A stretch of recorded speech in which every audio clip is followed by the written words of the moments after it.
లూకాసు వార్త 8వ అధ్యాయం 40వ వచనం. జన సమూహము ఆయన కొరకు ఎదురు చూచుచుండెను గనుక యేసు తిరిగి వచ్చినప్పుడు వారు ఆయనను చేర్చుకొనిరి. అంతటా ఇదిగో సమాజ మందిరపు అధికారి అయిన యాయిరు అని ఒకడు వచ్చి యేసు పాదముల మీద పడి ఇంచుమించు 12 ఏళ్ల ఈడుగల తన యొక్కదే కుమార్తె సావ సిద్ధముగా ఉన్నది కనుక తన ఇంటికి రమ్మని ఆయన బ్రతిమాలుకొనెను. చాలా స్తోత్రం దేవా, సర్వోన్నత సర్వాధికారి. ఈ సమయంలో ఈ యొక్క వాక్యాన్ని ధ్యానిస్తున్నదిగా మాతో మాట్లాడి మమ్మల్ని అందరినీ బలపరచమని, విత్తపరిచిన వాక్యం వ్యర్థం కాకుండా ప్రతి హృదయంలో నాటబడి 30, 60, 100 వెయ్యంతలుగా ఫలింపచేయమని నజరేయుడైన యేసుక్రీస్తు నామములో ప్రార్థించి నమ్మి పొందుకుని నమ్మ పరమ తండ్రి, ఆమేన్.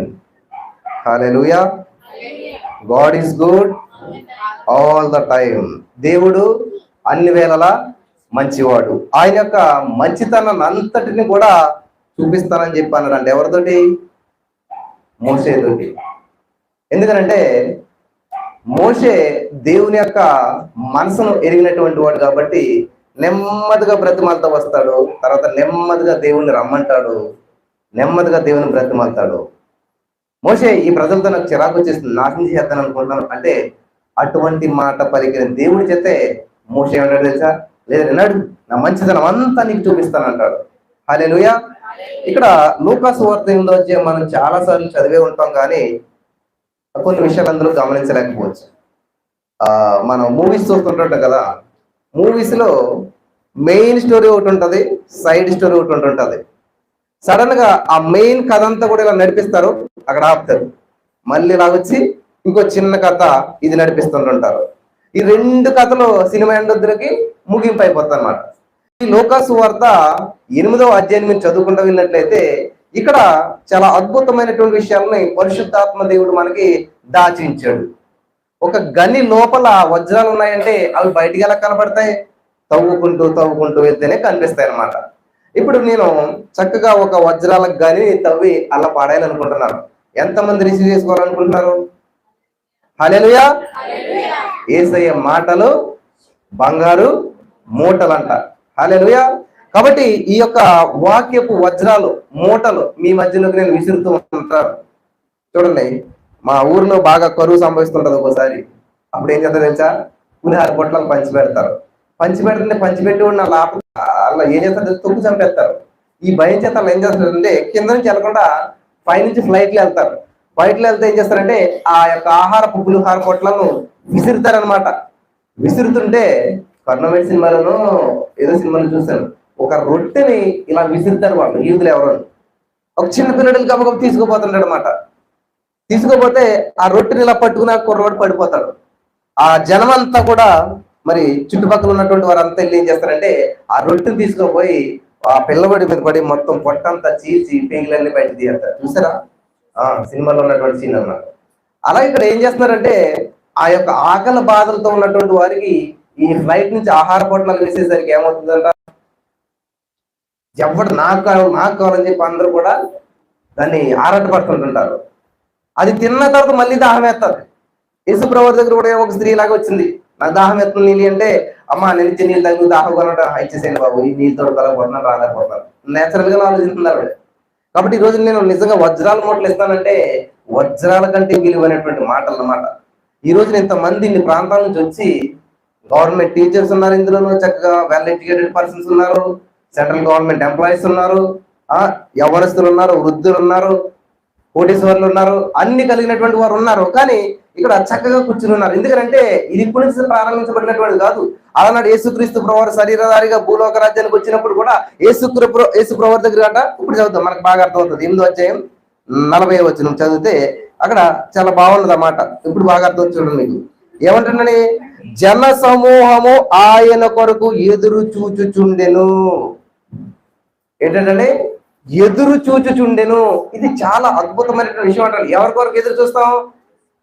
మనకి ఇష్టమైనటువంటి వారి కొరకు, మనల్ని ప్రేమించేవారు లేకపోతే మనం ప్రేమించేవారు వస్తున్నారంటే ఏం చేస్తాం? ఎదురు చూస్తాం అంటుంటాం అనమాట. కాబట్టి యేసుక్రీస్తు ప్రభువారి కొరకు ప్రజలు ఎందుకని ఎదురు చూస్తూ ఉన్నారు? ఆయన వచ్చారంటే అద్భుతం జరుగుతుంది. ఆయన వచ్చాడంటే గొప్ప కార్యం చేస్తాడు.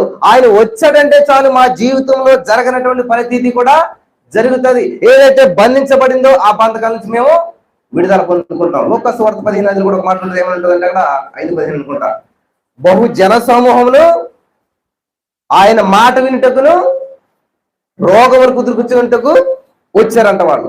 అలాగే ఇక్కడ కూడా జన సమూహాలంతా వెయిట్ చేస్తూ ఉన్నారు. ఎందుకని? దేవుని కొరకు. ఇలా జనాలంతా వెయిట్ చేస్తూ ఉన్నప్పుడు అక్కడ ఒక ఊహించినటువంటి సంఘటన జరుగుతూ ఉందన్నమాట. ఒక సమాజపు మందిరపు అధికారి వచ్చాడంటండి. ఆయనకి కూతురు ఉన్నది. కూతురు అంటే ఎంతో ప్రేమ. ఆ కూతురికి బాణకరమైనటువంటి జబ్బు వచ్చింది, చనిపోయేటువంటి స్థితిలో ఉంది. 12 సంవత్సరాలు అల్లారు ముద్దుగా పెరిగింది, 12 సంవత్సరాలు ఆనందంగా పెరిగింది, 12 సంవత్సరాలు తనకు కావలసినంత తండ్రి ఎట్టి ఎంతో మరి గారాభంగా పెంచుకున్నటువంటి ఆ కుమార్తె 12వ సంవత్సరం నిండుతా ఉండేసరికి ఏమవుతుందంటే చావు దగ్గరికి వెళ్ళిపోయింది, చనిపోతుంది, చనిపోయే స్థితి అనమాట. చనిపోయింది అనుకోవాలి. ఇంకా అటువంటి స్థితిలో ఉన్నప్పుడు తండ్రికి తన జాబుని, తన పనులను, తన అంతటిని కూడా పక్కన పెట్టి కుమార్తెను బ్రతికించుకోవడం కోసం ఎంతో దూరం నుంచి ప్రయాసపడి పరుగులు తీస్తూ వస్తున్నాడంట. నేను ఈయన కాళ్ళ మీద పడతాను, ఈయన కాళ్ళన్నా పట్టుకుని ఎలాగైనా సరే నా కుమార్తెను బ్రతికించుకోవాలని చెప్పి వస్తా ఉన్నాడంట. ఇదే సీన్ జరుగుతూ ఉందో పక్క నుంచి. ఇంకొక సీన్ ఏంటంటే అదే అధ్యాయంలో చూడండి, తర్వాత 8వ అధ్యాయం. అప్పుడు 12 ఏళ్ల నుంచి రక్తస్రావం కలిగినటువంటి స్త్రీ ఎక్కడ కూడా స్వస్థత పొందలేదు. ఆయన వెనుకకు వచ్చి ఆయన వస్త్రపు చెంగును ముట్టెను. ఒకసారి ఆగాలి. కుమార్తె వయసు ఎంత? ఏమా 12 సంవత్సరాలు. ఈ రక్తస్రావం కలిగినటువంటి స్త్రీ ఆ జబ్బు వయసు ఎంత? అంటే కుమార్తె పుట్టినప్పుడు ఈమె కూడా జబ్బు పుట్టింది. కుమార్తె పుట్టుగా, రక్తస్రావం పుట్టుగా సేమ్ డేటు, సేమ్ అధ్యాయం. చాలా జాగ్రత్తగా గమనించాలి. మనకు మూవీస్ లో ఉంటాయి కదా, ఓ మూవీ సీన్ ఇలా నడుస్తుంటది, ఓ సీన్ ఇలా నడుస్తుంది. కొంచెం దాన్ని వేస్తారు, కొంచెం దీన్ని వేస్తుంటారు కదా. మనకి ఇప్పుడు వీడియో ఎడిటింగ్ లో కూడా అలా వచ్చినాయి అనమాట. ఒక పక్కనే పాస్ట్ గారు మెసేజ్ చెప్తుంది, ఆయన పక్కన ఉంటుంది, ఈ జనాలందరితో కూడా పక్కన వేస్తున్నారు అనమాట. ఈ 2 స్క్రీన్లు చూపిస్తారు. అమ్మో మనకు కనిపిస్తుంది అనుకుంటుంటారు కదా మీరు. అలా ఇక్కడ ఏంటంటే ఒక 2 స్క్రీన్లు నడుస్తూ ఉన్నాయి అనమాట. ఒకటేంటి, ఒక తండ్రి తన కుమార్తె కొరకు ఎంతో ప్రయాసపడుతూ ఉన్నాడు. ఒక ఆమెమో తనకున్న రోగాన్ని, చాలా కోటీశ్వరాలు తెలుసామే, బైబిల్ మీరు చదువుకుంటూ వెళ్ళినట్లయితే ఆమె ఏం చేస్తున్నట్టు తనకున్న రోగం కొరకు తన సమస్తాన్ని ఖర్చు పెట్టేసేసి పేదరాలు అయిపోయిందని ఉన్నది. పేదరాలు చేశారంట. ఎవరో? డాక్టర్లు. ఈ మెడిసిన్ వాడు, ఈ కోర్స్ చేయి, ఈ బ్లడ్ టెస్ట్ చేయి, ఈ స్కాన్ చేయి అని చెప్పి ఆమె దగ్గర ఉన్న సమస్త డబ్బులంతా కూడా మెడిసిన్ కి ఖర్చు పెట్టించేసి ఆమెను ఏమీ లేనటువంటి వ్యక్తిగా మార్చేశారు. హల్లెలూయా, దేవునికి స్తోత్రం కలుగును గాక. ఇటువంటి సందర్భంలో 12 సంవత్సరాలే. కుమార్తెకి వయసు 12 సంవత్సరాలు, రక్తస్రావం కలిగినటువంటి స్త్రీ రోగం వయసు కూడా 12. జాగ్రత్తగా గమనించాలి. యేసుక్రీస్తు ప్రభువు శిష్యులు ఎంతమంది? 12. అక్కడ ఉన్నారు కదా, వాళ్ళు కూడా ఉన్నారు అక్కడ. ఈ 12 అనేటువంటిది ఎట్లా ప్రయాణం చేస్తూ ఉన్నప్పుడు ఒక చోట కలుసుకునేటువంటి అవకాశం వచ్చిందనమాట. తర్వాత చూద్దాం, చదవాలి, అలర్ట్ గా ఉండాలి. ఎవరి చేతను స్వస్థత పొందక ఆయన వెనుకకు వచ్చి ఆయన వస్త్రపు చెంగు ముట్టెను. వెంటనే ఆమె రక్తస్రావము నిలిచిపోయెను. హల్లెలూయా. ఇక్కడ మనం గమనించినట్లయితే వస్త్రము వేరు, వస్త్రము చెంగు వేరు. మీకు ఎలా చెప్పాలి? యేసుక్రీస్తు ప్రభువు ఏంటి చున్నీ వేసుకుంటాడా? చాలా మందికి డౌట్ అనమాట. యేసుక్రీస్తు ప్రభువు ఎప్పుడు కూడా ఒక సాలువ లాంటిది, ఇదిగో చూడండి, ఆడవాళ్ళు వేసుకుంటారు కదా, దీన్ని మీరు ఏమంటారు? చున్నీ అంటారు కదా. యేసుక్రీస్తు ప్రభువు కూడా దీన్ని ఇట్లా వేసుకుని ఉంటుంటాడు ఎప్పుడు కూడా. చూసారా ఎలా వేసుకుని ఆయన ఏం చేస్తున్నాడు? నడుస్తూ ఉంటుంటాడు అనమాట. ఆయన వేగంగా వెళ్ళిపోతూ ఉన్నాడు. వేగంగా వెళ్ళిపోతుంది, ఏమనుకుంటారు? వస్త్రపు చెంగును ముట్టింది. ఎవరు? 12 సంవత్సరాల రక్తస్రావం కలిగింది అన్న వెంటనే అనుకుంటారంటే ఆయనకి అంగీ ఉన్నది కదా పొడవుగా ఇక్కడ వరకు, ఆ అంగిని కావాలి ముట్టేసింది అని చెప్పి అనుకుంటుంటారు అందరు కూడా. అంగిని కాదు, దీన్ని ఏమంటారంటే ప్రేయర్ షాల్ అంటారు అనమాట. అంటే ఇప్పుడు అంటే మనకి bedroom, hall, kitchen, separate room, prayer room చాలా కట్టుకుంటున్నాం. అప్పుడు అట్లా కాదు. యూదులందరూ ఎలా ఉండేవారంటే ఇట్లాగే కలిసి ఉండేవారు. మరి వాళ్ళకి సెపరేట్ అవ్వాలంటే ఏంటి? ఇదనమాట సెపరేట్ చేసేది. ఇట్లా ముసుగేసుకుంటే ఇలాగా సెపరేట్ అయిపోయినట్టు వ్యక్తి. ఇది ప్రేమ అన్నమాట. అంటే ఒక శక్తి కిందకు వచ్చినట్లు ఒక ప్రార్థన చేసుకునేటువంటి వ్యక్తి ఇలాగా వేసుకుంటే ఇంకెవరితో సంబంధం ఉండదన్నమాట. ఆ వ్యక్తి ప్రత్యేకించబడినటువంటి వాడిగా ఉంటాడు. కాబట్టి ఏంటంటే ఇది ఆర్డినరీ క్లాత్ కాదనమాట. దీన్నే కొంచెం ఎదరికెళ్ళకి చూపిస్తాను. దీన్ని ఏమంటారంటే తలిత్ అంటారు అనమాట. ఏమంటారంటే దీన్ని తలిత్ ఆకుమి. ఏంటి మనకు అర్థం అవుతుంది మాట అంటే దానికి ఎక్కడ అర్థం ఉంటది? హీబ్రూ భాషలోకి వెళ్ళినట్లయితే, హీబ్రూ బైబిల్లోకి వెళ్ళినట్లయితే అసలు ఆ మాటను ఎందుకు వాడారని చూసినట్లయితే తలిత్ అనగా ఈ బట్టనే ఏమంటారంటే, అమ్మ వింటున్నారా? తలిత కాదు, తలిత్ అంటే ఈ బట్ట అనమాట. కాబట్టి ఇలా వేసుకుని యేసుప్రభువు వారు వెళ్తా ఉంటుంటే ఆమె ఏం చేసిందంట? దీన్ని ముట్టుకోలేదు. మరేంటి ఇది చిన్నగా ఉన్నాయి కాను చూడండి, ఇది ఇట్లా వేలాడితే కదా ఇంకా కిందకు ఉంటాయి కదా చిన్న చిన్న దారాలు, అర్థమవుతుందమ్మా? ఈ వస్త్రాన్ని కూడా ముట్టుకోలేదంట ఆమె. దీనికి ఇగో చూడండి చాలా దారాలు ఉన్నాయి కదా, ఇంకా పొడవు ఉంటాయి అన్నమాట. అవి ఇట్లా ఇట్లా ఎగురుతుంటాయి కదా. అంటే యేసుప్రభువు వారు స్పీడ్ గా ఇలా వెళ్తా ఉంటుంటే అంత జన సమూహాలు ఆయన చుట్టుముడుతూ ఉంటుంటే వచ్చి ఏం చేసిందంట? కనీసం ఆయన పాదాలు కాదు, వస్త్రం కాదు, దీన్ని కాదు, దీన్ని కాదు, కానీ ఆ వస్త్రపు చెంగుని అంటే ఇక్కడ తాకిందంట. జస్ట్ ఇలా అంటే ఇలా వెళ్ళిపోతున్నటువంటి దాన్ని జస్ట్ చిన్న దారం తాకిందంట. అర్థమైంది మీకు అందరికీ? ఇప్పుడు జరిగిన విషయం అదే అన్నమాట. ఇంతకని దేవునికి స్తోత్రం కలుగును గాక. ఎప్పుడైతే ఆ వస్త్రపు చెంగులో ఉన్నటువంటి చిన్న దారాన్ని ఆమె తాకిందో వెంటనే స్వస్థత పొందుకున్నారంట. స్వస్థత పొందుకున్న తర్వాత ఏం జరిగిందో చూద్దాం. చూడండి.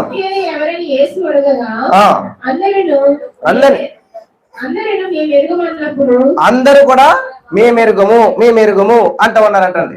యేసుక్రీస్తు ప్రభువు ఎప్పుడైతే ఆ వస్త్రపు చెంగు ఆమె తాకిందో ఆయనలో నుంచి ప్రభావం వెళ్తాం గ్రహించాడు. ఆయన వెంటనే ఎవరు అంటూ ఉన్నాడంటండి. చూడండి చూద్దాం.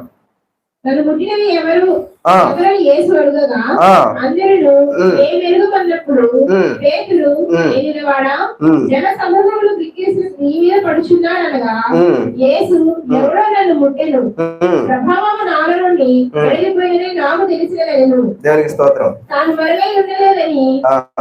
చూచి వణుకుచు వచ్చి ఆయన ఎదుట సాగిలపడి తాను ఎంత నిమిత్తము ఆయనను ముట్టెను, వెంటనే తాను ఎలాగ స్వస్థపడెనో ఆ సంగతి ప్రజలందరి ఎదుట తెలియచెప్పాను. దేవునికి స్తోత్రం.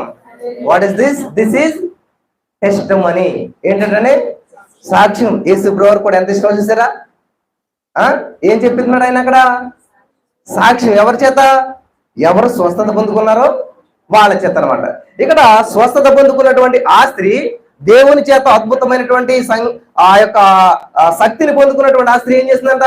నెమ్మదిగా వచ్చింది, ముట్టుకున్నది, వెళ్ళిపోతుంది. చాలా మంది ఉన్నారు ఈ రోజున. వస్తారో ప్రార్థన చేయించుకుంటారు, ఏది కావాలో అది పొందుకుంటారు, నెమ్మదిగా జారుకుంటారు అనమాట కదా. మన జీవితంలో కూడా వాళ్ళకి ఏది కావాలో అది వస్తారు, నెమ్మదిగా అడుగుతారు, తీసుకుంటారు, నెమ్మదిగా జారిపోతుంటారు మన హృదయం నుంచి, మన జీవితం నుంచి, మనలోంచి కదా. ఇక్కడ ఈ స్త్రీ కూడా అలాగే చేద్దారు అనుకున్నది అనమాట. ఎందుకంటే ఈమె జబ్బు చాలా భయంకరమైనటువంటిది. డాక్టర్లు ఎంత డబ్బు అడిగినా ఇచ్చేసింది, ఎలా చేయమంటే అలా చేసేసింది, కానీ రోగం పోలేదు. రోగం పోనటువంటి వాళ్ళ దగ్గరికి వెళ్ళింది, ఏ చెప్పేది చేసింది. రోగం పోయేటువంటి వ్యక్తి దగ్గరికి వచ్చింది, కానీ ఆమె చేయవలసింది ఆమె చేయట్లేదు. ఆమె యొక్క రోగాన్ని ఆమె ఒప్పుకోవడం లేదనమాట. ఇది గమనించదగ్గ విషయం, చాలా జాగ్రత్తగా వినాలి. అటువంటి పరిస్థితుల్లో దేవుడు గమనించాడు. ఎప్పుడు గమనించాడు? ఇర్మియా గారితో మాట్లాడుతూ ఉన్నాడు. ఏమంటాడు? తల్లి గర్భంలో రూపించబడకముందే నేను ఎరిగి. తల్లి గర్భంలో బడకమునిపై ఒక వ్యక్తిని ఆయన ఎరిగినప్పుడు మరి ఆమె వచ్చింది, ముట్టింది, ఇది తెలియకుండా ఉంటారా దేవుడికి? ఎవరు ముట్టారు అంటే దేవుడికి తెలియగలుగుతున్నాడు అంటారా? ఆదామా ఎక్కడున్నావు అంటే దేవుడు చూడలేడు అంటారా? దేవుడికి తెలియదు అంటారా? చెప్పాలి. ఇప్పుడు మనం చిన్నతనంలో పిల్లలు చిన్నప్పుడు నేను ఎవరిని మొన్న మా పిల్లలు వాళ్ళ అమ్మమ్మ ఇంటికి వెళ్ళి ఫోన్ చేశారనమాట. ఫోన్ చేస్తే హలో ఎవరు అన్నాను. నేను సలోమిని. సలోమా ఎవరు అంటే నేను రేనా సలోమిని. నాకు తెలియదు ఎవరైనా. అమ్మా నాన్న మర్చిపోయారు అందరు. నేనే అలా ఏమంటారంటే ఆ సెల్వి తీసుకున్నారు. నాన్న నేను సెల్విని. సెల్వి ఎవరు నాకు తెలియదు అన్నాను. అయ్యో నన్ను కూడా మర్చిపోయాడు, నాన్న అందరినీ మర్చిపోయాడు అంటామన్నారు. అంటే మన ఉద్దేశం ఏంటంటే మనం ఏమవుతామో వాళ్ళ చేత చెప్పించాలని చెప్పి నేనెవరినో నాకు తెలుసు, వాళ్ళకి తెలుసు, కానీ ఏంటి వాళ్ళ నోట్లో తినాలి. అమ్మ పేరేంటి? శ్రావణి. నా పేరేంటి? జోషువా. వాళ్ళు చెప్తారన్నమాట నా బిడ్డలు చక్కగా. వాళ్ళ పేరేంటి అంటే వాళ్ళు చాలా ముద్దుగా చక్కగా పలుకుతారు కాబట్టి వాళ్ళ నోటి నుంచి వినాలని. అంటే నాకు తెలియక అడగట్లేదు నేను. ఎందుకని ఒక మాస్టర్ ఎగ్జామ్ పెడతాడు, అసైన్మెంట్ పెడతాడు వచ్చి. ఎందుకని ఆ మాస్టర్గా ప్రశ్న తెలియదు కాబట్టి వీళ్ళు ఏం చెప్తారు ఇందరనా? ఆయనకి ప్రశ్న తెలుసు, జవాబు తెలుసు. అసలు నీకెంత తెలుసు? అసలు నువ్వేం చెప్తావు? అసలు నీ ఒపీనియన్ ఏంటి? నీ బుర్రలో ఏముంది? నీకేం జ్ఞానం ఉందో? నీకేం అర్థమైంది? అది తెలుసుకోవటానికి ఎగ్జామ్. కానీ మాస్టర్కి తెలియక కాదు ఇంతకని. అలాగే దేవుడు నేను ఏదన్నా అడిగాడంటే ఆయనకి తెలియక కాదు. అసలు నీ ఒపీనియన్ ఏంటి, నీ ఉద్దేశం ఏంటి, నీ రెస్పాన్స్ ఏంటి, నీ ప్రతిస్పందన ఏంటి అనేటువంటి దాన్ని తెలుసుకోవడానికి అనమాట. ఇక్కడ ఆమె ముట్టుకుందే స్వస్థత పొందుకుంది, వెళ్ళిపోతుంది. ఆమె రాకముందే యేసుప్రభువుకి తెలుసు, ఆమె వస్తుందని తెలుసు, ఆమె ముడతదని తెలుసు, ఆమె ముట్టినప్పుడు ఈయనకి స్వస్థత ఇవ్వాలని తెలుసు. ఏ టు జెడ్ అంతా కూడా అసలు యేసుక్రీస్తు ప్రభువారు పుట్టక 900 సంవత్సరాల ముందే యెషయా ప్రవక్త చూపించాడు దేవుడు. 700 సంవత్సరాల ముందు యెషయా భక్తులు ఏమంటారు? 9 ఏళ్లను ఏలయనగా మనకు శిశువు శిశువు అరే చెప్పలేండి, సండే స్కూల్ వాక్యం కదా. ఏలయనగా మనకు శిశువు పుట్టెను. పుట్టాడా? కానీ ఏమంటున్నాడు ఆయన? మరి ఎలా చెప్తున్నాడు అంత కాన్ఫిడెంట్ గా? ఎలా చెప్తున్నాడు ఆయన అంటే అబ్రహాంతో దేవుడు ఒక మాట అంటాడు, అబ్రహామా చూడు, ఎంతవరకు చూస్తే అంతవరకు నీదనమాట. కాబట్టి మనకి ఈ రోజున చూసే అలవాటు ఉండాలన్నమాట. రజనీ గారికి మంచిగా సాక్షి చెప్పారు కదా, అలవాటు చేసుకుందంట. ఆవిడేంటి లేదు ఉన్నట్టు చూడటం, ఆవిడ మాట్లాడినట్టు చూడటం. అర్థందా? వాళ్ళు మారరు కానీ మారినట్టు చూడటం. అప్పులు తీరలేదు తీరినట్టు చూడటం. ఏంటి బ్రదర్ అంత సిల్లిగా ఉందా? సిల్లిగా కాదు, దీన్ని విశ్వాసం అంటారు అన్నమాట. విశ్వాసం లేకుండా ఆయనకి ఇష్టడైనట అసాధ్యం. ఇప్పుడు ఇంతకనే ఈ 12 సంవత్సరాలు కలిగినటువంటి స్త్రీ బాగుపడాలన్నా, ఆ యాయిరు కుమార్తె 12 సంవత్సరాల వయసులో చనిపోయింది. ఆమె బ్రతకాలన్నా కూడా వీటన్నిటికీ కేంద్రం ఏంటంటే విశ్వాసం కావాలి. విశ్వాసం లేకుండా ఆయనకి ఇష్టడైనట అసాధ్యం. ఫర్ ఎగ్జాంపుల్ బాబురావు బ్రదర్ ఉన్నారు, ఇప్పుడు వాళ్ళ కుమార్తె ఇక్కడ ఉన్నది. ఆమెకి ఏ చిన్న బాధ వచ్చినా కూడా ఆయన తట్టుకుంటాడా? తట్టుకోడు. ఎందుకని? వాళ్ళ కుమార్తె కదా, కూతురు కదా, ప్రేమ కదా. కాబట్టి ఇప్పుడు ప్రయాణం వస్తున్నప్పుడు పట్టిరా చూసుకున్నాడు, టెస్ట్ చేసి చూసుకున్నాడు, ఏమన్నా జ్వరం వచ్చిందా, ఏమన్నది, ఎలా ఉన్నది, ఏంటని కదా.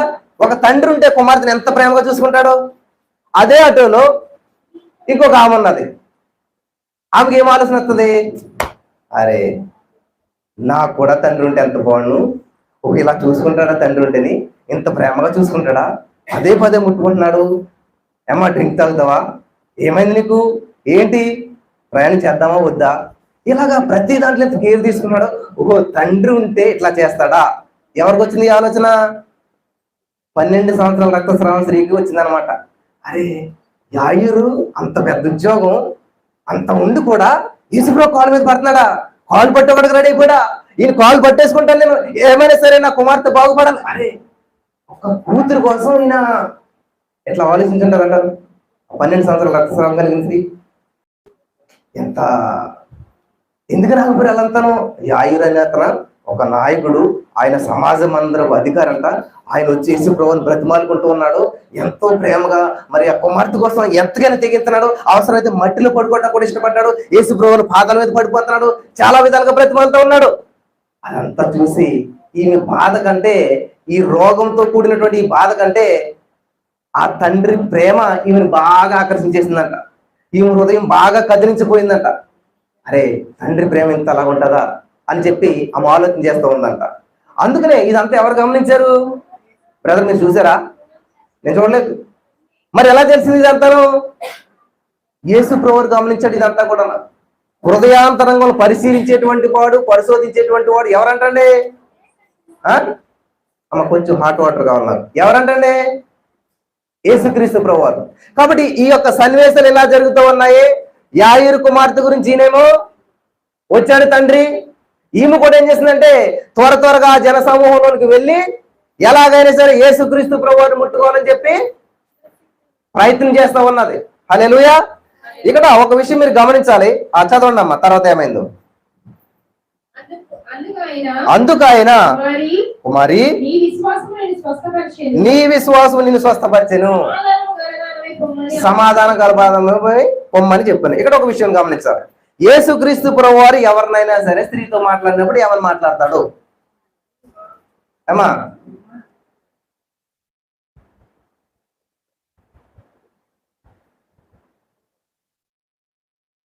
హల్లెలూయా.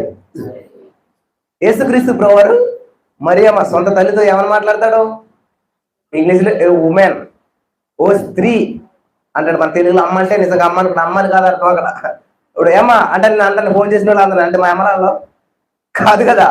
అంటే ఒక రెస్పెక్ట్ అన్నమాట, ఒక స్త్రీని గౌరవించే విధానం. చాలా మంది అంటారు తల్లిని కూడా తల్లి అనలేదు ఆయన. యేసు దేవుడేనా? అమ్మో, ఎంత పవిత్రమైనటువంటి హృదయం కలిగినటువంటి వారు, ఎంత భక్తి శ్రద్ధ గౌరవం కలిగినటువంటి వారు స్త్రీ పట్ల వాళ్ళకి నిజంగా మనం ఏం చేయాలి? దండేసి దండం పెట్టాలన్నమాట. యేసు ప్రభు తల్లిని కూడా తల్లి అన్న పిల్లలు అనేటువంటి వాడు దేవుడా? అసలు అంతే ఎంత రెస్పెక్ట్ తెలుసా? మేడం, ఒక విధంగా చెప్పాలంటే మేం చెప్పండి అని ఎంతో రెస్పెక్టబుల్ గా మాట్లాడుతుంటే ఉమెన్ అన్నాడు. అసలు దాని రూట్ వర్డ్ తెలియకుండా, దాని అర్థం తెలియకుండా ఇలా అర్థం చేసుకుంటాం అనమాట. ఎక్కడ చూసినా ఏ స్త్రీతో మాట్లాడినా యేసు ప్రభు వారు ఆ హీబ్రూలో మనం అర్థం చేసుకుంటే మేడం చెప్పండి మేడం. నేను కూడా నాకంటే చిన్న వయసులో ఉంటారు, నా స్టూడెంట్స్ ఉంటారు అన్నమాట. వాళ్ళందరితో కూడా మేడం చెప్పండి madam, okay madam, yes madam, ఇట్లానే మాట్లాడతాను నేను. వాళ్ళ వయసు చిన్న పెద్ద అని కాదు, ఒక వ్యక్తిని రెస్పెక్ట్ చేసే విధానం అనమాట. కాబట్టి ఇక్కడ ఈమెని మేడం అనట్లేదు దేవుడు, ఉమెన్ అనట్లేదు. ఏమంటున్నాడు చెప్పాలి? కుమారి అంటున్నాడు. ఎందుకని అంటున్నాడు? ఏమా ఇంగ్లీష్లో ఏమనుంది? డాటర్ అని ఉన్నది లేదా? కుమారి అని పిలుస్తూ ఉన్నాడు. ఎందుకని పిలుస్తూ ఉన్నాడు? చాలా కొద్ది మందినో ఒక్కరినో ఇద్దరినో పిలిచాడు కుమారి అని చెప్పేసి బైబిల్ మొత్తం దేవుడు. ఒకటి ఇక్కడ ఈవిడ అనమాట. ఎందుకని కుమారి అని పిలుస్తున్నాడు? విన్నారు కదా ఇప్పుడే. అమ్మా స్వస్థత పొందుకున్నావా? నువ్వు వెళ్ళిపోతున్నావా? వెళ్ళకి ఇంకా నీ పని ఇంకా పూర్తి అవ్వలేదు. నీ హృదయంలో బాధ ఉన్నది, ఇంకా నీ హృదయంలో ఇంకా ఏదో ఒక అసంతృప్తి ఉన్నది. నా ప్రేమ నువ్వు ఇంకా పొందుకోలేదు. నేనేదో స్వస్థపరిచేటువంటి వాడిని మాత్రమే నువ్వు అనుకుంటూ ఉన్నావు. నేనేదో నీకున్న రోగాన్ని మాత్రమే తీసేటువంటి వాడిని అనుకుంటూ ఉన్నావు. కానీ ఇంకా ఉన్నది కార్యం, ఇంకా నువ్వు పొందుకోవాల్సింది ఇంకా ఉన్నది. ఏంటంటే ఇక్కడ యాయిర్ ఏం చేస్తున్నాడు? కుమార్తె వరకు ప్రయాసపడుతున్నాడు, ఎంతో సమయాన్ని వెచ్చిస్తూ ఉన్నాడు, వెంటబడుతూ ఉన్నాడు. కానీ నీవు కూడా ఒక ఆశ కలిగిందంటే ఏంటది? నాకు కూడా అట్లాంటి తండ్రి ఉంటే బావును, నాకు కూడా అలా ఒక నాన్న ఉంటే బావును అని ఆశపడుతున్నదంట. ఇదంతా ఎవరు గమనించారు? యేసయ్య గమనించాడంట. కాబట్టి అమ్మ, నేను నీకు స్వస్థత మాత్రమే ఇవ్వటం లేదు, నేను నీకు తండ్రిని కూడా, తండ్రిని ప్రేమ నీకు ఇవ్వాలనుకుంటూ ఉన్నాను. నేను నీకు తండ్రిగా ఉండాలనుకుంటూ ఉన్నాను. నేను నిన్ను విడువను. యోహాను సువార్త 14:18 చూసినట్లయితే, నేను మిమ్మల్ని విడువను, ఎడబాయను, యుగ సమాప్తి వరకు సదాకాలం నేను మీకు తోడై ఉంటాను. కాబట్టి అమ్మ, నువ్వు నా నుండి స్వస్థత మాత్రమే పొందుకోవటం కాదు, నా నుంచి విడుదల మాత్రమే పొందుకోవటం కాదు, నా నుంచి నువ్వు ఇంకా చాలా సంపూర్ణమైనట్టు పొందుకోవాల్సింది ఉన్నది. ఏంటో తెలుసా? తండ్రిని. నేను నీకు తండ్రి లేని లోటును కూడా నేను తీరుస్తూ ఉన్నాను. నేను నీకు తండ్రిగా కూడా నేను ఉండాలనుకుంటూ ఉన్నాను. ఇక నుంచి నీవు ఎవరో తెలుసా? నా బిడ్డ. నువ్వు గుర్తించలేదు, తండ్రి లేడు అనుకుంటున్నావు కదా. నేనే నీ తండ్రిని. ఆ కుమార్తె తండ్రి స్వస్థత కొరకు వచ్చాడు, కానీ నేను నీకు స్వస్థతని ఇచ్చేస్తున్నాను. నేను నీకు తండ్రిగా కూడా ఉంటూ ఉన్నాను. కాబట్టి నీవు నా బిడ్డవు. హల్లెలూయా. దేవునికి స్తోత్రం కలుగును గాక. శ్రమలో నేను అతనికి తోడై ఉంటాను, విడిపిస్తాను, గొప్ప చేస్తాను. కాబట్టి ఇప్పుడు నువ్వెవరో తెలుసా? అన్ని కోల్పోయినటువంటి అనాథో కాదు. ఎవరు తెలుసా? సర్వోన్నతమైన దేవుని కుమార్తె. నీకు స్వస్థత మాత్రమే నేను ఇవ్వట్లేదు, ఒక కుమార్తెగా నా స్వాస్థ్యం అంతా నీదే. నువ్వు నా బిడ్డవు, నా ఇందు విశ్వాసం ఉంచావు కాబట్టి ఇక నుంచి నీవు నా కుమార్తెవు. హల్లెలూయా. దేవునికి స్తోత్రం కలుగును గాక. కాబట్టి ఇక్కడ దేవుడు చెప్తున్నటువంటి మాట ఏంటంటే, ఆ కుమార్తె తర్వాత విషయం చదువుతాం మనం. ఆయన ఇంకను మాట్లాడుతుండగా సమాజ మందిరపు అధికారిని ఇంటి నుండి ఒకడు వచ్చి, నీ కుమార్తె చనిపోయినది, బోధకుని శ్రమ పెట్టవద్దని అతనితో చెప్పి. ఇక్కడ గమనించాలి, ఎంత ఒక మూవీ లాగా ఇట్లా జరుగుతుంది చూసారు. ఇదంతా కూడాను ఇద్దరికే 12 సంవత్సరాలే. 12 సంవత్సరాల్లో ఒక ఆవిడకి రోగం పుట్టింది, 12 సంవత్సరాల్లో కుమార్తె పుట్టింది. కుమార్తె పెద్దదవుతుంది, రోగం పెద్దదవుతుంది. కుమార్తె రోగం పెరుగుతుంది, రోగం తగ్గింది, రోగం చచ్చింది, కుమార్తె కూడా చూసారా ఎట్లా ఉన్నదో, రెండేళ్ళకి కలుపుతుందా. ఎప్పుడైతే ఈమె రోగం ఈమెలో నుంచి పోయిందో కుమార్తె నుంచి ప్రాణం పోయింది. చాలా జాగ్రత్తగా ఉన్నారనమాట. చచ్చిపోయింది, ఇక్కడ చదవండి, ఉన్నది లేదు అక్కడ. చచ్చిపోయిందంటే నీ కుమార్తె చనిపోయినది. ఏమైందంటే చనిపోయింది అంటే ఏంటంటే ఆమెలో ఉన్నటువంటి శాపం బయటకు పోయింది.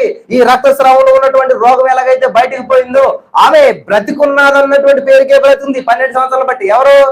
రక్తస్రావం కలిగినటువంటి స్త్రీ ఒక జీవశవం లాగా, భర్తతో సంబంధం లేదు, పిల్లలతో సంబంధం లేదు, ఓ పార్టీ లేదు, ఫంక్షన్ లేదు, ఏమీ లేదు, ఎవరితో లేదు, ఎక్కడికి వెళ్తలేదు. అంటే ఇప్పుడులాగా పీరియడ్స్ వచ్చినా ఇది వచ్చినా పెద్ద లెక్క చేయలేదు ఇప్పుడైతే అన్నట్టుగా వెళ్ళిపోతూ ఉన్నారు. కానీ అప్పుడు ఏంటంటే ఈ కడగా ఉన్నటువంటి వారిని ముట్టకూడదు, ఇంట్లో ఉంచకూడదు, ఎక్కడో సమాజం బయట ఎక్కడో పెట్టేటువంటి వారు గాలి కూడా తాగకూడదు. ఇప్పుడు కానీ 2 3 ఈ 12 సంవత్సరాలు బట్టి జీవితం అంతా ఎలా ఉంది? ఎవరితో సంబంధం లేదు, ఎంతో భయంకరమైన జీవితం జీవిస్తుంది. ఉన్న డబ్బంతా ఖర్చు పెట్టింది, ఆరోగ్యం పోయింది, ఐశ్వర్యం పోయింది, ఆనందం పోయింది, అన్ని కోల్పోయి సర్వనాశనం అయిపోయింది అనమాట. అటువంటి స్థితిలో ఉన్నటువంటి ఆ స్త్రీని దేవుడు ఏం చేశాడంటే ఒక స్థితినిచ్చాడు. ఇప్పుడు నువ్వు ఏమీ లేని దాని కదమ్మా, సర్వ సమృద్ధి, సర్వనాశనంలో నుంచి నువ్వు ఇప్పుడు సర్వ సమృద్ధిలోనికి వచ్చావు అని చెప్పి ఆమెకి ఉన్న రోగాన్ని తీసివేయడం మాత్రమే కాదు, కానీ ఆమెకున్న తండ్రిలోని లోటును తీర్చాడు. ఆమెకు ఉన్నటువంటి ప్రతి సమస్య నుంచి బయటపడేశాడు. అది అలా జరిగింది. ఈ లోపల అక్కడ కుమార్తె అంటే చనిపోయింది. అంటే ఆమెలో ఉన్నటువంటి శాపం కాస్త బయటకు పోయింది, ఈమెలో ఉన్నటువంటి రోగం కాస్త బయటకు పోయింది. ఈ విధంగా ఇద్దరు జీవితాలు జరిగాయి. ఇక్కడ 12 సంవత్సరాలు బట్టి రోగంతో బాధపడుతున్నటువంటి స్త్రీ బాగుపడాలన్నా, ఆ 12 సంవత్సరాల కుమార్తె చనిపోయినటువంటి కుమార్తె బ్రతకాలన్నా కామన్ గా ఒకటి కావాలి. ఏంటది? ఏంటంటే విశ్వాసం. ఎలా జీవించాడంటే నీతిమంతుడు విశ్వాస మూలంగా జీవించాడు. ఏ స్వస్థత పొందినా కూడా దేవుడు ఏం చెప్తున్నాడు? ఇక్కడ ఈమెతో ఏం చెప్తున్నాడు? అమ్మా, నీ విశ్వాసమే నిన్ను స్వస్థపరిచింది, విశ్వాస గలదానమై పొమ్ము అని చెప్పి అంటుంటాడు. కాబట్టి ఇక్కడ ఈమె స్వస్థత పొందుకోవాలంటే ఏం కావాలి? విశ్వాసం. ఉన్నది లేదా? ఉన్నది కాబట్టి అద్భుతం పొందుకుంది. తర్వాత ఆ యాయూరుతో దేవుడు ఏమన్నాడో విందాం. చెప్పండి, చదవండి. యేసు ఆ మాట విని భయపడవద్దు, నమ్మిక మాత్రం ఉంచు, ఆమె స్వస్థపరచబడునని అతనితో చెప్పి. అమ్మ ఒక మాట, నమ్మిక, దానికి కొంచెం ఆధ్యాత్మికమైనటువంటి బిబ్లికల్ భాషలోకి వెళ్తే నమ్మకాన్ని ఏమంటారు? ఏమా చెప్పండి, బైబిల్ భాషలో నమ్మకం అంటే ఏంటి? అయ్యో, విశ్వాసం, అంతే కదా, ఫెయిత్. నమ్మకం అంటే చనిపోయింది అంటే చనిపోయింది అది పట్టించుకోకు, విశ్వాసం మాత్రం ఉంచు. బాబు బ్రదర్ వాళ్ళ ఫ్రెండ్ ఉన్నారు, బస్సులో వస్తున్నప్పుడు ఫోన్ చేశారన్నమాట. ఇద్దరు same class, same study, same job, same. కానీ బాబు బ్రదర్కి ఏంటంటే పెన్షన్ ఎలిజిబిలిటీకి ఆయనకు ఒక ఆధారం దొరికింది, హాల్ టికెట్ ఏది దొరికితే అప్లై చేసి వచ్చేసింది. ఆయన చూస్తే లేదు, అవకాశం లేదు, ప్రూఫ్ లేదు, ఏమీ లేదు. చాలా బాధలో ఉన్నాడనమాట. ఆయన ఫోన్ చేసినప్పుడు నేను ఒకటి చెప్పాను ఆయనకి, బ్రదర్ ఏది ఏమన్నా కానీ అదేం చూడకండి మీరు, ఏసుకున్నారు అంటున్నారు, చనిపోయిందా ఏం పట్టించుకోక, నువ్వు నమ్మకం మాత్రం ఉంచు. ఎలా ఉంటుందండి సిచ్యువేషన్? కూతురు చనిపోయిన బాధలో ఉంటే నీకు విశ్వాసం ఉందా? నీకు విశ్వాసం ఉంటే నువ్వు సమర్చుకుంటావు. విశ్వాసం మాత్రం ఉంచు. హృదయం పిండైపోయి నలిగిపోయి అసలు కళ్ళని నీళ్ళు రాకుండా ఏవేవో వస్తుంటుంటే ఇంకెంత బాధలు అరుస్తూ ఆయన ఏడుస్తుండొచ్చు. యేసుక్రీస్తు ప్రభువారు దోణిలో వెళ్తున్నప్పుడు సడన్ గా తుఫాన్ ఎదురయ్యి ఆ బోటు అతలాకుతలం అయిపోయి తలకిందులైపోయి మునిగిపోయే పరిస్థితుల్లో యేసుక్రీస్తు ప్రభువారు బోటుని ఎలాగైతే కాపాడు ఆ గాలిని గద్దించాడు, అంతా జరిగింది. నిమ్మలం అయిపోయాక దేవుడు వాళ్ళని ఒక మాట అడిగాడు. ఏంటది? Where is your faith? నీ విశ్వాసం ఎక్కడా? అసలు ఏం మాట అండి అది? ఆ సందర్భానికి దానికి ఏమైనా సంబంధం ఉన్నదా? ఎందుకు ఎంత భయపడ్డారు? భయం వేసిందా మీకు? ఏం అడగట్లేదు. విశ్వాసం ఏది? మీ విశ్వాసం ఏది? ఇక్కడ ఏమడుగుతున్నాడు దేవుడు యాయూరుతోటి? కుమార్ చనిపోయిందా అని చెప్పి భోజనం చేసి, సరే సరే ఏం చేస్తాం, బాధపడు, ధైర్యం తెచ్చుకో అంటున్నాడా? విశ్వాసం ఉంచుము, నమ్మిక మాత్రం ఉంచుము అంటూ ఉన్నాడు. అంటే ఇక్కడ పరిస్థితులు డెడ్ అయిపోయినా కానీ, నీ జీవితం ఎండ్ అయిపోతున్నా కానీ, నీ జీవితంలో ప్రతి పరిస్థితులు ప్రతికూలంగా మారుతున్నా కానీ డోంట్ వర్రీ. నీకు కావాల్సింది ఏంటంటే, ఏం కావాలంటే విశ్వాసం కలిగినటువంటి వారు కూడా సమస్తము ఏం చేస్తారంటే తిరిగి సమకూర్చుకోగలుగుతారు. ఇక్కడ విశ్వాసంతో వచ్చినటువంటి స్త్రీ 12 సంవత్సరాలు బట్టి కోల్పోయినటువంటి ఆ యొక్క జీవితాన్ని మరలా తిరిగి సమకూర్చుకోగలిగింది, మరలా జీవితాన్ని కట్టుకోగలిగింది. హల్లెలూయా. ఈ రోజున మీరు ఇక్కడ కూర్చున్నటువంటి వారిలో కానీ, ఈ ఆన్లైన్ వర్తమానంలో వింటున్నటువంటి వారు కానీ, మీరు ఏదైతే కోల్పోయారో, ఏదైతే బాధపడుతున్నారో, దేని నిమిత్తం అయితే మీరు స్ట్రగుల్ అవుతూ ఉన్నారో, నిద్ర లేని రాత్రులు గడుపుతూ ఉన్నారో, లేకపోతే మానసిక ఒత్తిడి అనుభవిస్తూ ఉన్నారో, నిందరు అవమానాలు ఏవైతే మీరు అనుభవిస్తూ కొన్ని సంవత్సరాలుగా మీకున్నదంతా కోల్పోయారో, ఆరోగ్యాన్ని కోల్పోయారో, ఐశ్వర్యాన్ని కోల్పోయారో, దేన్ని కోల్పోయారో తెలియదు కానీ దేవుడు ఒక మాట చెప్తున్నాడు. ఈ రోజే one word from God can change your destiny for ever. దేవుని నోటి నుంచి ఒక మాట నీ జీవితాన్ని మార్చేస్తుంది. దేవుని నుంచి వచ్చిన ఒక తాకిడి నీ జీవితాన్ని సంపూర్ణంగా మార్చివేస్తుంది. నమ్మిన వారందరూ చెప్పండి కూడా దేవుని నామమున మహిమపరుద్దాం. హల్లెలూయా, హల్లెలూయా. దేవునికి స్తోత్రం కలుగును గాక. ఒక్క టచ్ ఏం చేసింది నామే? యేసుక్రీస్తు ప్రభువారు కూడా కాదు, యేసుక్రీస్తు ప్రభువారు వేసుకున్నటువంటి వస్త్రాలు కూడా కాదు, యేసుక్రీస్తు ప్రభువారు వేసుకున్నటువంటి ఆ ప్రేయర్ సాల్ యొక్క ఒక థ్రెడ్ ని మాత్రం ఏం చేసిందంటే ఒకేసారి తాకింది, 100 సార్లు కూడా కాదు. అలా తాకగానే యేసుక్రీస్తు ప్రభువులో ఉన్న ప్రభావాన్ని ఆమె తీసుకుందనమాట, లాక్కున్నదనమాట. వెంటనే ఆమె స్వస్థత పొందుకోగలిగింది. హల్లెలూయా. దేవునికి స్తోత్రం కలుగును గాక. కాబట్టి ఈ రోజు నీ మాట్లాడిన ప్రియమైనటువంటి సహోదరి స్నేహితులారా, అదే అద్భుతాన్ని ఈ రోజున దేవుడు మీకు చేయడానికి ఆయన సిద్ధంగా ఉన్నాడు. అదే అద్భుతాన్ని దేవుడు ఈ రోజున మీ జీవితంలో చేయడానికి ఆయన సిద్ధంగా ఉన్నాడు. నమ్ముతున్నారా? నమ్మినట్లయితే దేవుడు ఖచ్చితంగా మీ జీవితంలో కూడా అటువంటి అద్భుతాన్ని చేస్తాడు. హల్లెలూయా, హల్లెలూయా. 12 సంవత్సరాలు బ్రతికానన్న పేరుకే బ్రతికింది ఈవిడ. జీవితంలో ఆనందం లేదు, సంతోషం లేదు, అంత బాధ దుఃఖం అంతాను. కానీ ఇంకొక కుమార్తె 12 సంవత్సరాలు అల్లారు ముద్దుగా పెరిగింది, 12 సంవత్సరాలు ఆనందంగా పెరిగింది. ఈ 2 జీవితాలు చూసారా? బాధతో 12 సంవత్సరాలు గడిపింది. ఆ 12 సంవత్సరాల వయసు వచ్చేంత వరకు ఎంతో అల్లారు ముద్దుగా ఆనందంగా సంతోషంగా పెరిగినటువంటి కుమార్తె ఏమో చనిపోయింది. 12 సంవత్సరాలు బాధతో సంతోషం అంటే తెలియకుండా జీవించినటువంటి ఈ యొక్క రక్తస్రావం కలిగినటువంటి స్త్రీ జీవితం అప్పుడు ప్రారంభించబడింది, అప్పుడు జీవం వచ్చింది ఆమెలోనికి. గమనించాలి, ఇదంతా కూడా చాలా అద్భుతమైనటువంటి విషయం అన్నమాట. 8వ అధ్యాయం 51, 52 మనం చదివినట్లయితే త్వరగా చదవాలి. వచ్చినప్పుడు పేతురు, యోహాను, యాకోబు అనువారిని ఆ చిన్నదాని తల్లిదండ్రులను తప్ప మరెవరిని ఆయన లోపలికి రానియలేదు. ఇక్కడ ఒక ప్రాముఖ్యమైన విషయం ఉన్నది. యేసుక్రీస్తు ప్రభువు ఎప్పుడు ఏ కార్యం చేసినా కూడా 1, 2, 3 ముగ్గురు మాత్రం వెంట పెట్టుకుని తీసుకెళ్తున్నాడు. గెత్సేమనే తోటలోకి వెళ్ళినా, మరి ఒక కొండ మీదకి వెళ్ళి ప్రార్థన చేస్తున్నప్పుడు మోషే, ఏలియా వీళ్ళంతా కనిపిస్తారు కదా, రూపాంతరపు కొండ. అక్కడ కూడా ముగ్గురు ఉంటారు. ఎవరు? పేతురు, యాకోబు, యోహాను. గెత్సేమనే తోటలో ముగ్గురు ఉంటారు. ఎవరు? పేతురు, యాకోబు, యోహాను. యేసుక్రీస్తు ప్రభువులకు అందరూ పెళ్ళుగా ఏడుస్తూ ఉన్నారు అన్నమాట. ఆ కుమార్తె చనిపోయిందని ఇంట్లో వాళ్ళందరూ ఏడుస్తూ ఉన్నారంటే యేసు ప్రభు లేదు ఏడదు చచ్చిపోలేదా ఉంది, నిద్ర అవుతుందండి. అరే చనిపోయిన దాన్ని బట్టి నిద్ర అవుతుందంటే ఏంటి, పిచ్చి పట్టినట్టు ఉందని చెప్పి అందరూ ఎగతాళి చేస్తున్నారంట, దూషిస్తున్నారంట. అందుకని ఏం చేశాడు ఆయన? ఎవరికి విశ్వాసం లేదు అక్కడ. ఎవరికైతే విశ్వాసం ఉన్నదో వాళ్ళు మాత్రమే పక్కన పెట్టుకుంటాడు ఆయన. ఎవరికైతే విశ్వాసం ఉందో వాళ్ళు మాత్రమే దేవునికి దగ్గరగా ఉండగలుగుతారు. కాబట్టి ఎవరికి విశ్వాసం ఉందంటే ముగ్గురికి మాత్రమే విశ్వాసం ఉన్నదంట. ముగ్గురు మాత్రమే రండి. అదే మనమైతే ఏం చేస్తాం?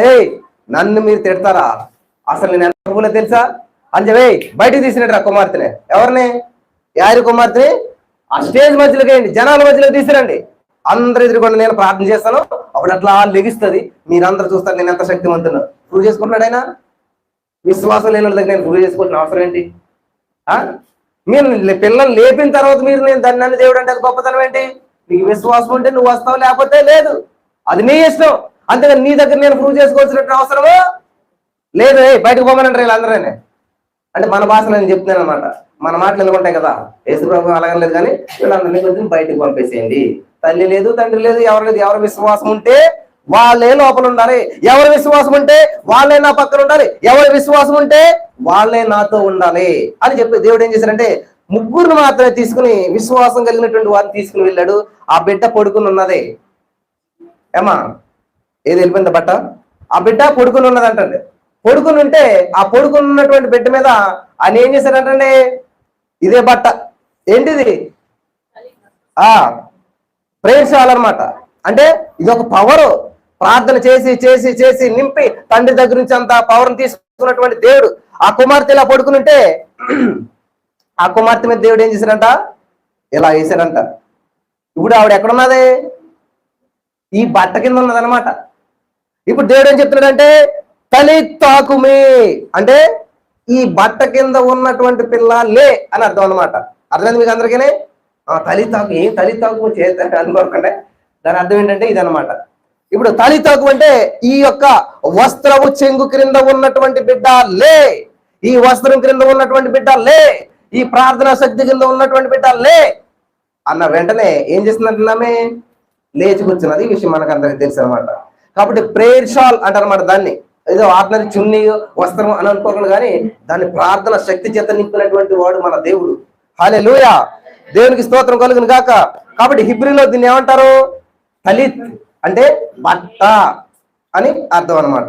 ఇక్కడ ఈ వస్త్రం కింద ఉన్నటువంటి ఆ బిడ్డ చనిపోయినటువంటి బిడ్డే, కానీ ఇప్పుడు ఆమె ఎలా కప్పబడ్డది? దేవుని శక్తి చేత, దేవుని మహిమ చేత కప్పబడ్డది అనమాట. ఎప్పుడైతే దేవుని మహిమ మనలోనికి వస్తుందో, ముగ్గురు ఎవరిలో రాడికల్ ఫెయిత్ ఉంది వాళ్ళకి, మొండి విశ్వాసం ఉన్నదనమాట. చూద్దాం. ముగ్గురులో ఒకరు పేతురు గారు కదా. యేసుక్రీస్తు ప్రభువు నీటి మీద నడుస్తున్నప్పుడు పేతురు గారు చూస్తారు, ప్రభువా ఎవరు? నేనే. నువ్వైతే నేను కూడా నడాలి, నువ్వైతే నేను నీలాగా నడాలి. ఎవరికైనా ఉన్నటువంటి ఫెయిత్, ఎవరికైనా ఉన్నటువంటి విశ్వాసం, ఏసయ్య నేను నీలా నడవాలి, నీలా ఉండాలి, నీతో నేను నడవాలని. అబ్బా ఎంత బాగా పాడతారంటే, కానీ ఒక్కడు కూడా లేరనమాట. ప్రతిరోజు 3:30కి లేగాలి, నడాలనుకుంటారు. నీతో నేను నడవాలని పాట మాత్రం సూపర్ గా పాడతాం. మరి యేసుప్రభు పద్ధతి ఏం చూడు, చీకటితోటే అది నడకంటేని పాట కాదు. నడకంటే ఏంటంటే యేసుక్రీస్తు ఎవరైనా నన్ను ప్రేమింతే వాడు నా ఆజ్ఞలు గైకొంటాడు, నేనేం చేశాను అది వాడు కూడా చేస్తాను అనమాట. కాబట్టి యేసుప్రభువుకు ఉన్నటువంటి బెస్ట్ హ్యాబిట్ ఏంటంటే పెందల కాడే చీకటితోటే లేచి అరణ్యానికి వెళ్ళి అక్కడ ఆయన ఏం చేస్తాడంటే చాలా సమృద్ధైన ఆహారం వడ్డించబడుతుంది. ఖచ్చితంగా మీరు బలపడతారని నేను నమ్ముతున్నాను. దయచేసి ఎవరు కూడా నిర్లక్ష్య వైఖరితో వినొద్దు. చాలా అద్భుతమైనటువంటి విషయం అదనమాట. నడతం అంటే ఏంటంటే ఇప్పుడు మేము కూడా ప్రయాణం చేస్తూ ఉంటుంటాం. చాలా మంది మిషన్ ట్రిప్ నేను వచ్చేస్తాను అనుకుంటుంటారు. మిషన్ ట్రిప్ అంటే మిషన్ లాగా పనిచేయాలి అనమాట. చూడండి, మిషన్ ఏం చేస్తుంది? ఎండైనా వర్షమైనా తిరుగుతానే ఉండాలన్నమాట. కారు ఆగిన కానీ మిషన్ ఆగదు. చూసారు కదా, ఏమో కారు ఆగితే ఇంజిన్ ఆగుతుంది, ఆగదు. కొంచెం ఒకవేళ కారు ఆగుతుంది కానీ ఇంజిన్ తిరుగుతానే ఉండాలన్నమాట. అలాగే ఈ యొక్క మిషన్ ట్రిప్కి వచ్చినటువంటి వారికి నిద్ర ఉండదు, ఆహారం ఉండదు, నీళ్లు కూడా ఉండవు. ఎన్నున్నా ఎన్ని లేకపోయినా ఈ మిషన్లు మాత్రం తిరుగుతానే ఉండాలన్నమాట. ఇక్కడ మనం గమనించినట్లయితే ప్రియమైనటువంటి సహోదరి స్నేహితులారా, ఈ తండ్రిని రానలేదు లోపలికి, ఎవరిని రానలేదు, పేతురుని మాత్రమే, యోహాను మాత్రమే, యాకోబుని మాత్రమే తీసుకుని వెళ్ళాడు. ఈ పేతురు ఎటువంటి వాడైతే, ప్రభా నువ్వే అయితే నేను నీలా ఉండాలి, నేను నీలా నడవాలి, నేను నీలా చేయాలి. ఇది కదండి క్రీస్తు నమ్మినటువంటి వారు. క్రీస్తు సారూప్యంలోకి మనం ఏం చేయాలంట? మార్చబడాలి, రూపాంతరం చెందాలి. ప్రభా నీకులా నేను అవ్వాలి, నీకులా నేను జీవించాలి. అందుకే యోహాను పత్రికలు దేవుడు ఏమంటారు తెలుసా? యు ఆర్ గాడ్స్, మీరు దైవములని మీరు ఎరుగరా? ఎవరంటారు? మీరు గాడ్స్ అంటే దైవములు, మీరే దైవములు అన్నాడు దేవుడు. మీరు చదువుకోండి యోహాను పత్రికలు, తర్వాత నేను ఇప్పుడు చూపించట్లేదు కానీ. కాబట్టి ఇక్కడ ఆ వస్త్రం కింద ఉన్నటువంటి పాప ఎప్పుడైతే లెగిసిందో అద్భుతం జరిగింది. తర్వాత వాళ్ళందరూ చూసారు అంతా జరిగినటువంటి విషయం. నేను ఇక్కడ ఇంకో కొన్ని విషయాలు చెప్పి నేను ముగించాలనుకుంటా ఉన్నాను. ఒక వ్యక్తి దేవునికి దగ్గరగా ఉండాలంటే విశ్వాసము, ప్రార్థన, ఈ రెండు ఉంటే దేవునికి వాళ్ళు ఎప్పుడు కూడా నా హార్ట్ ఫ్రెండ్ అండి. ఏమంటారండి వీళ్ళు? నా హృదయానికి చాలా దగ్గర వ్యక్తి అండి వీళ్ళు అని చెప్పి కొంతమంది దగ్గర పెట్టుకుంటాను కదా. అలాగే యేసుక్రీస్తు ప్రభువుకి చాలా మంది ఉన్నారు. అక్కడ మేడగదులు ఎంత 120 మంది ఉంటారు. తర్వాత ఎంతమంది? 70 మంది అవుతారు. తర్వాత ఫైనల్ గుద్దులకు ఎంతమంది అవుతారు? 12 మంది మాత్రమే మిగిలారు. ఇక్కడ యేసుక్రీస్తు ప్రభు వారికి ఉన్నటువంటి శిష్యుల్లో పేతురు గారు వాళ్ళు చూసినట్లయితే చాలా ప్రత్యేకమైనటువంటి వారు. అందరితో పాటు నువ్వు కలిసిపోయినటువంటి వ్యక్తిగా ఉన్నావా, ప్రత్యేకించబడినటువంటి వ్యక్తిగా ఉన్నావా? గమనించాలి, మాట్లాడుతుంది చాలా ప్రాముఖ్యమైన విషయం. ఇంకొక పాయింట్ ఉందని చెప్పేసి నేను ముగించాలనుకుంటా ఉన్నాను. జాగ్రత్తగా వినండి. హల్లెలూయా.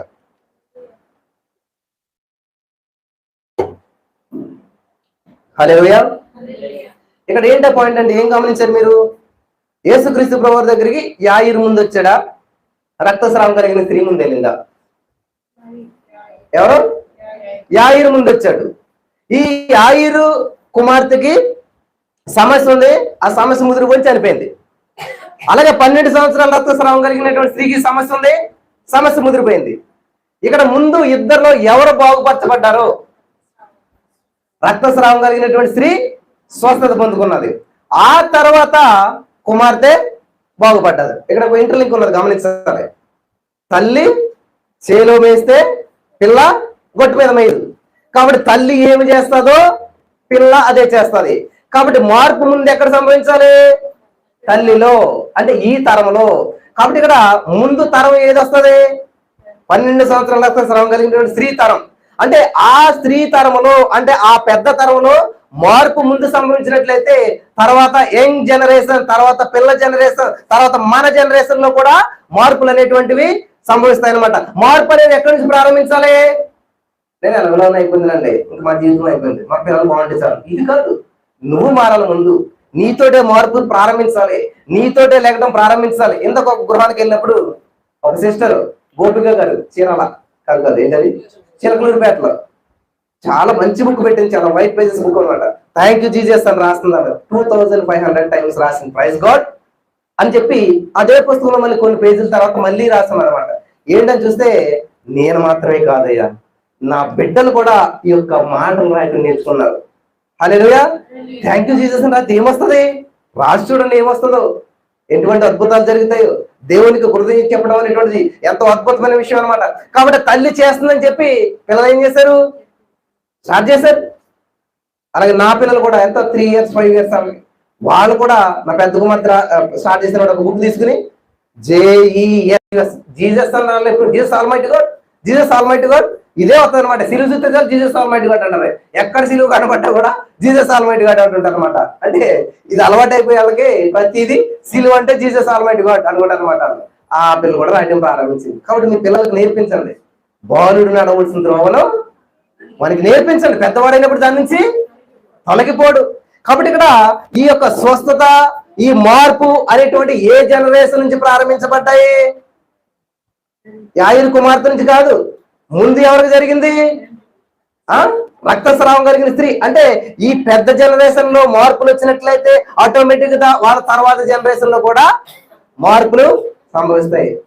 ఎంత అద్భుతమైనటువంటి మర్మాన్ని పరిశుద్ధాత్మ రాయించుకుంటాడు. సరేనా, 12 సంవత్సరాల రక్తస్రావం చేస్తే అది హైలైట్ చేసుకుంటాం, ముందుకు వెళ్ళిపోతాం, అయిపోతుంది. లేకపోతే యాయిరు కుమార్తె చెప్పుకుంటాం, అయిపోతుంది. కానీ రెండు మిక్స్ చెప్తే అందులో ఎంత నిగూఢమైనటువంటి అర్థం దాగిన చూసారా.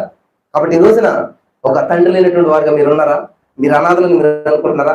యేసయ్య మిమ్మల్ని తాకాలనుకుంటూ ఉన్నాడు, మీకు తండ్రిగా ఉండాలనుకుంటూ ఉన్నాడు, మీ సమస్యను ఆయన భుజాలను వేసుకోవాలనుకుంటూ ఉన్నాడు. నేను మొన్నకి ఎగ్జాంపుల్ చెప్పాను, మీరు ఏమైనా ఉంటారు. ఒక చిన్న కుమార్తె కలగంట ఉంది. ఏంటి ఆ కళ అంటే, ఆ కళలో సముద్రం నడుచుకుంటూ వెళ్తుంది పాప, ఆడుకుంటా చక్కగా. ఆమె కాళ్ళ యొక్క ఫుట్ ప్రింట్స్, ఆ పాదాల ముద్రలో సముద్రపు ఒడ్డున ఇసుకలో పడతా ఉన్నాయి అనమాట. విచిత్రమైన విషయం ఏంటంటే అదే వెనకాల యేసుక్రీస్తు ప్రభువారు కూడా నడుస్తున్నాడు, పెద్ద పాదాలు పడుతూ ఉన్నాయి. ఎవరా అని చూసిందామే యేసయ్య. ఓ యేసయ్య నాతో ఉన్నాడు అని చెప్పి అలా నడుచుకుంటూ కొంత దూరం వెళ్ళేసరికి ఆ 4 పాదాలు కాస్త 2 పాదాలు అయిపోయి ఈ బిడ్డ నిద్రతో ఎక్కి ఎడుతుంది అనమాట. యేసయ్య నన్ను విడిచిపెట్టి వెళ్ళిపోయాడు అని చెప్పేసి ఓ ఏడుస్తా ఉన్నదంట. మళ్ళీ దేవుడు ప్రత్యక్షమయ్యాడు. అమ్మా ఎందుకని ఏడుస్తున్నావు అంటే, యేసయ్య నన్ను వదిలేసి వెళ్ళిపోయావు నువ్వు, నన్ను ఒంటరి చేసి వెళ్ళిపోయావు నువ్వు. నిన్ను ఇప్పుడు విడిచిపెట్టాను, యుగ సమాప్తి వరకు సదాకాలం నేను నీతోనే ఉంటాను కదా. లేదు ప్రభావ, నన్ను విడిచిపెట్టేశావు, నన్ను ఒంటరి చేసావు, నాకు భయం వేస్తూ ఉంది, నాకు దుఃఖం వస్తూ ఉంది. ఎందుకు నువ్వు అలాగనుకున్నావు? అదిగో చూడు, అక్కడ 2 పాదాలే ఉన్నాయి, 2 ముద్రలే కనిపిస్తూ ఉన్నాయి, నేను ఒక్కదానే ఉన్నాను, నీ పాదాల ముద్రలు కనిపించట్లేదు. ఓ అదా ఏమైందంటే, మన ఇద్దరం కలిసి వెళ్తున్నప్పుడు కొంత దూరం వెళ్ళిన తర్వాత ఏమైందంటే, అక్కడ ఒక ఇరుకు మార్గం వచ్చింది, అక్కడ ఒక కాలువ లాంటిది వచ్చింది. ఆ కాలువ మీద చిన్న వంతులు ఉన్నది. ఆ వంతుల మీద ఒక్కసారి మాత్రమే నడవగలుగుతారు. ఇద్దరు కలిసి నడితే పడిపోతారు. ఓహో, అలా ఇరుకు మార్గం వచ్చిందని చెప్పి, అటువంటి కష్టం వచ్చిందని చెప్పి నన్ను విడిచిపెట్టి వెళ్ళిపోయావు అన్నమాట. నువ్వు నన్ను వదిలేస్తావా? అలాంటి కష్టం వచ్చినప్పుడు, ఇరుకు వచ్చినప్పుడు నన్ను వదిలిపెట్టేస్తావా? లేదమ్మా. మరేంటి అంటే, అలాగ అర్థమైందా నీకు? కాదు. ఏమైందంటే, అది చాలా ఇరుకు మార్గము, ఆ కాలువ చాలా ప్రమాదకరంగా ఉంది, పొరపాటుని కాలు చేస్తే అందులో పడిపోతాం కాబట్టి, నువ్వు చిన్నదాను కాబట్టి, నువ్వు నడవలేవు కాబట్టి నిన్ను నేను నా భుజాల మీద ఎత్తుకున్నాను, నేను నిన్ను మోస్తూ ఉన్నాను. విచిత్రమైన విషయం ఏంటంటే ఆ ఫుట్ ప్రింట్స్ ఉన్నాయి కదా, ఆ 2 పాదాల ముద్రలు ఉన్నాయి కదా, అవి నీవి కాదు, నావి.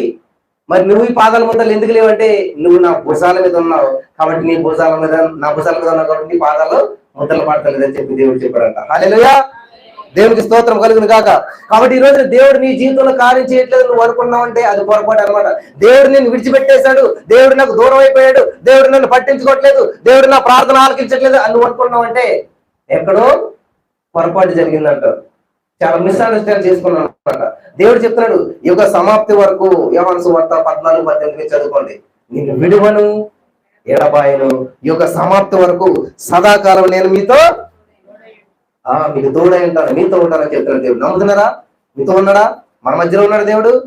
ఇంకొక విషయం తెలుసా, మన మనోనేత్రాలకి తెరవబడినట్లయితే ఎలీషా శిష్యుని వలె మన చుట్టూ కూడా అనేక వేల మంది దేవదూతలు కాసుకుని ఉన్నాడు. దేవుడు పంపిస్తారంట, అక్కడ నన్ను స్తుతి కూడిక జరుగుతుంది, గృహ కూడిక జరుగుతుంది, వెళ్ళండి మీరు కూడా వెళ్ళండి అని చెప్పినాడు. కోట్ల దేవతల నుంచి అక్కడ అంతా కూడా మన పాటలు పాడుతుంటే వాళ్ళు కూడా గాన ప్రతిగానాలు చేస్తూ దేవుడిని ఇంకా మహింపరుస్తూ ఉంటుంటారంట. హల్లెలూయా, అంత చేస్తున్నా కానీ వాళ్ళకంటే మనం చేసే స్తుతి ఆరాధన దేవుడికి ఎంతో ఇంపైనటువంటి సువాసన కలిగినటువంటిదంట. కాబట్టి ఈ రోజు మీరు ఒంటలు అనుకుంటున్నారేమో, ఈ రోజు మీ జీవితం ఎంతో కాలంగా సమస్యలు అనుభవిస్తున్నారని మీరు అనుకుంటున్నారేమో, దేవుడు మిమ్మల్ని విడిపిస్తారు. One word from God, one touch from God can change your life, entire life అన్నమాట. నీ జీవితాన్నే మార్చేస్తుంది ఒక మాట.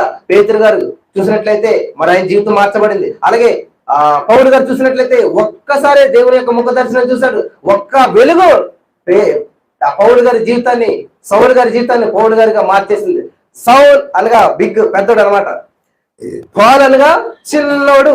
పాల్ అంటే అర్థం ఏంటంటే చిన్న, ఏంటంటే పాల్ అంటే చిన్నవాడు అని అర్థం అనమాట. అంత గొప్ప వ్యక్తి, అంతటి మరి అందరినీ గడగడలాడించిన వ్యక్తి ఎప్పుడైతే దేవునితో దర్శనం జరిగిందో, దేవునితో ఎన్కౌంటర్ జరిగిందో చిన్నవాడు అయిపోయాడు. కాబట్టి ఇక్కడ ప్రత్యేకించబడినటువంటి 3 శిష్యుల్లో పేతురు గారు కూడా ఉన్నాడు.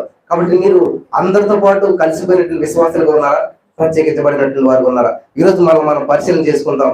దయచేసి మోకరించండి, ఒకసారి ప్రార్థన చేద్దాం. యేసయ్యా, చాలా అద్భుతమైన విషయాలు నాకు ఈరోజు తెలియజేస్తావు. నిజమే, ఈ యొక్క వాక్యం ద్వారా నేను చాలా బలపడి ఉన్నాను. నా జీవితంలో కొన్ని నిర్ణయాలు నేను తీసుకుంటూ ఉన్నాను. ఇంతవరకు నా జీవితం ఏదో వృధాగా గడిపేస్తూ వచ్చిన, నన్ను ఎవరు చూసేవాళ్ళు లేరే, నన్ను ఎవరు పట్టించుకునే వాళ్ళు లేరే, నాతో మాట్లాడేటువంటి వారు లేరే, నాకు మరి సహాయం చేసేటువంటి వారు లేరే, నాకు తల్లి లేడే, నాకు తండ్రి లేడే, నాకు సహోదరులు లేడే, నాకు వెనక ముందు ఎవరు లేరే. నువ్వు నిరుత్సాహపడుతున్నట్లయితే దేవుడు నీతోటే మాట్లాడాడు. ఈ రోజున దేవుడు నిన్నే ఈ రోజున ఏర్పాటు చేసుకుంటూ ఉన్నాడు. నీకు తండ్రిగా ఉండాలనుకుంటున్నాడు ఆయన. నువ్వు అనాథవు కాదని ఆయన తెలియజేస్తూ ఉన్నాడు, నువ్వు ఒంటరివు కాదని ఆయన తెలియజేస్తూ ఉన్నాడు. హల్లెలూయా, దేవునికి స్తోత్రం కలుగును గాక. దేవా నన్ను క్షమించు, నేను మిస్అండర్స్టాండ్ చేసుకున్నాను, దేవా నన్ను క్షమించు, నేను సరిగ్గా నేను అర్థం చేసుకోలేకపోయినా అని చెప్పి నువ్వు దేవునితో మాట్లాడినట్లయితే, ఈ రోజు దేవుని వైపు చూసినట్లయితే, ఈ రోజు ఆయన నీకు తండ్రిగా ఉండడానికి ఇష్టపడుతున్నాడు, ఆయన నీకు అన్నగా ఉండడానికి ఇష్టపడుతున్నాడు. ఆయన నిన్ను ప్రతి సమస్య నుంచి విడిపించడానికి, ఆయన నిన్ను మరి ఏలుబడి చేసేటువంటి ప్రతి ఆత్మ ప్రభావం నుంచి విడిపించడానికి ఆయన సిద్ధంగా ఉన్నాడు. ఈ రోజు అంగీకరించండి. యేసయ్యా, నువ్వు నాకు ఉన్నావు యేసయ్యా, ఎన్ని జరిగినా ఎటువంటి పరిస్థితుల్లో నేనున్నా నీవు నాతో ఉన్నావు యేసయ్యా. ఈ వాక్యం ద్వారా నాతో మాట్లాడావు, నా జీవితాన్ని కట్టావు యేసయ్యా, నా విశ్వాసాన్ని బలపరిచావు యేసయ్యా. నేను మనుషుల వైపు చూసుకుంటా నీ వైపు చూసేటువంటి భాగ్యం నాకు ఇచ్చినందుకు వందనాలు యేసయ్యా. నా జీవితాన్ని నేను మార్చుకుంటూ ఉన్నాను, నా ఒపీనియన్ నేను మార్చుకుంటూ ఉన్నాను, నా పద్ధతి నేను మార్చుకుంటూ ఉన్నాను అని మీరు అనుకున్నట్లయితే ఈ రోజు మీ కొరకు నేను ప్రార్థించాలనుకుంటూ ఉన్నాను. మీ విశ్వాసం మీరు పట్టుకున్నట్లయితే నేను మీతో మాట్లాడాలనుకుంటా ఉన్నాను. నా యేసయ్య గొప్పవాడు, మన యేసయ్య మనల్ని ప్రేమించేటువంటి వాడు, మన యేసయ్య మనతో ఉండేటువంటి వాడు, మన యేసయ్య మన జీవితాన్ని బాగు చేసేటువంటి వాడు, మన యేసయ్య మన జీవితాల్లో గొప్ప గొప్ప కార్యాలు చేసేటువంటి వాడు. మనకు విరోధి మన యేసయ్య కాదు, మనకు విరోధి అపవాది సైతాన్ కాదు, వాడు దొంగ దోచుకునేటువంటి వాడు. కానీ మన యేసయ్య నువ్వు కోల్పోయిన సమస్తాన్ని తిరిగి దక్కించేటువంటి వాడు, తిరిగి ఇచ్చేటువంటి వాడు. హల్లెలూయా. యేసయ్యా, నేను నిన్నాళ్ళు మిస్అండర్స్టాండ్ చేసుకున్నాను యేసయ్యా, నిన్నాళ్ళు నేను అర్థం చేసుకోలేకపోయినా యేసయ్యా, నీ ప్రేమ నేను గుర్తించలేకపోయినా యేసయ్యా, నేను అనాథలు అనుకున్నాను యేసయ్యా, నేను ఒంటరిని అనుకున్నాను యేసయ్యా, నా జీవితం ఎందుకు పనికిరాదు అనుకున్నాను యేసయ్యా, నా జీవితం నేను ఏది సాధించలేను అనుకున్నాను యేసయ్యా, ఇక నాకు పెళ్లి అవ్వదు అనుకున్నాను యేసయ్యా, ఇక నాకు ఉద్యోగం రాదనుకున్నాను యేసయ్యా, ఇక నేను నా అప్పులు తీర్చలేను అనుకున్నాను. కానీ నువ్వు ఉన్నవన్న సంగతి మర్చిపోయింది. నువ్వు నాకు ఉండగా ఇంకేది నాకు లోటు లేదు. ఈ రోజు నేను నీ బిడ్డగా స్వీకరించబడ్డాను కాబట్టి నేను ఇక్కడ నుంచి నేను ఐశ్వర్యవంతుని. నమ్ముతున్నారా? హల్లెలూయా, స్తోత్రం దేవా. విన్న వాక్యం వ్యర్థం కాకుండా ప్రతి హృదయంలో నాటబడి ఫలించినట్టు సహాయం చేయమని, ప్రతి హృదయం మరి అది వాక్యం చేత నింపబడి వాక్యానుసారంగా జీవించడానికి విశ్వాసంలో పాల్పడటానికి సహాయం చేయమని యేసుక్రీస్తు నామములో ప్రార్థించిన పొందుకున్నాం తండ్రి. ఆమేన్.